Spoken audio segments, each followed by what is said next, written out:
இன்னைக்கு நம்ம இப்போ ப்ளே ஆயிட்டு இருக்க இந்த வீடியோ தான் எடிட் பண்ணி பார்க்க போறோம். இந்த மாதிரி நீங்க எடிட் பண்ண மொத்தம் உங்ககிட்ட 2 வீடியோ இருந்தா போதும். ஃபர்ஸ்ட் அந்த கண்ணாடி வீடியோ, செகண்ட் அந்த கண்ணாடிக்குள்ள இருந்து ஒரு வீடியோ வருதுல அந்த மாதிரி 2 வீடியோ இருந்தா போதும். இப்போ கண்ணாடிக்குள்ள இருந்து வர வீடியோவை VN video editing app open பண்ணிட்டு அதுல இம்போர்ட் பண்ணிக்கோங்க. இப்போ மேல இருக்க இந்த ஆட் ஓவரை கிளிக் பண்ணிட்டு கண்ணாடி வீடியோக்கு பதிலா என்ன வீடியோ நீங்க ஆட் பண்ண போறீங்களோ அதை நீங்க இம்போர்ட் பண்ணிக்கோங்க. இப்போ உங்களுக்கு இந்த 2 வீடியோ டியூரேஷனும் ஒரே அளவு தான் இருக்கு அப்படின்னாக்கா வீடியோவோட ஸ்டார்டிங்ல வந்துட்டு கீழே பாத்தீங்கன்னாக்கா ஃப்ரீஸ்ன்னு சொல்லிட்டு ஒரு ஆப்ஷன் இருக்கும். ஜஸ்ட் அதை கிளிக் பண்ணிக்கோங்க.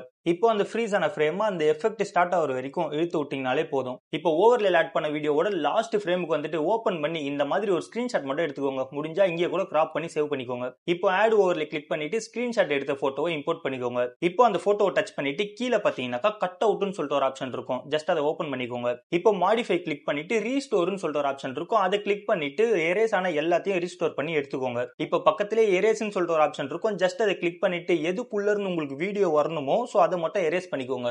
நான் இந்த ஹெட்செட்டோட சென்டர் பார்ட்டை மட்டும் எரேஸ் பண்ணி எடுத்துக்கிறேன். இப்போ அந்த போட்டோ ஸ்டார்ட் ஆகிற இடத்துல ஒரே ஒரு கீ ஃப்ரேம் ஆட் பண்ணிட்டு கொஞ்சம் தூரம் தள்ளி இன்னொரு கீ ஃப்ரேம் ஆட் பண்ணி நான் அதை ஜூம் பண்ணனாக்கா எஃபெக்ட் ரெடி ஆயிடும். இப்போ இது ஓபன் ஆகுது உங்களுக்கு ஸ்மூத்தா இல்ல அப்படின்னாக்கா கீ ஃப்ரேமை டச் பண்ணிட்டு மேல பாத்தீங்கன்னாக்கா கர்வ்ஸ்னு சொல்லிட்டு ஒரு ஆப்ஷன் இருக்கும். அதை ஓபன் பண்ணிக்கோங்க. இப்போ இதுல இவ்வளவு ஆப்ஷன் இருக்கு. உங்களுக்கு எது செட் ஆகுதோ எது பிடிச்சிருக்கோ ஜஸ்ட் அதை கிளிக் பண்ணிட்டு ஓகே கொடுத்துருங்க.